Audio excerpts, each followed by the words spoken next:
ভারতের বিহারে গঙ্গার পানি বাড়ায় ফারাক্কা ব্যারেজের সব গেট খুলে দেওয়ার অনুরোধ জানিয়েছেন রাজ্যের মুখ্যমন্ত্রী সম্রাট চৌধুরী। রোববার পশ্চিমবঙ্গের মুখ্যমন্ত্রী শুভেন্দু অধিকারীর সঙ্গে ফোনে কথা বলে এই অনুরোধ জানান তিনি। পরে সামাজিক যোগাযোগ মাধ্যমে এক্সে দেয়া পোস্টে বিষয়টি জানান বিহারের মুখ্যমন্ত্রী। তার দাবি, গঙ্গার পানি বাড়ার পাশাপাশি বিহারের বন্যা পরিস্থিতিও উদ্বেগজনক হয়ে উঠেছে। ফারাক্কার সব গেট খুলে দিলে গঙ্গার পানি প্রবাহ বাড়বে এবং এতে বিহারের বন্যা পরিস্থিতি নিয়ন্ত্রণে সহায়তা হবে। শুভেন্দু অধিকারী দ্রুত পদক্ষেপ নেওয়ার আশ্বাস দিয়েছেন বলেও জানান সম্রাট চৌধুরী। এইদিকে ফারাক্কা ব্যারেজ ও গঙ্গার পানি বন্টন নিয়ে সামনে এসেছে 1996 সালের ভারত বাংলাদেশের চুক্তির প্রসঙ্গ। ভারতের জনতা দল ইউনাইটেড জেডিইউ এর রাজ্যসভার সদস্য সঞ্জয় ঝা বলেছেন, চুক্তি নবায়নের আগে বিহারের স্বার্থ বিবেচনা নেওয়া প্রয়োজন। চলতি বছরের ডিসেম্বরে এই চুক্তি 30 বছর পূর্ণ হবে বলেও উল্লেখ করেন তিনি।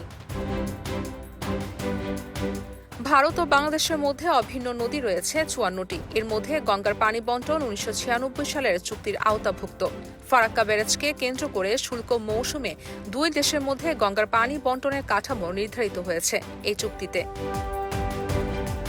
ফারাক্কা ব্যারেজকে কেন্দ্র করে শুল্ক মৌসুমে এই দুই দেশের মধ্যে গঙ্গার পানি বন্টনের কাঠামো নির্ধারিত হয়েছে এই চুক্তিতে।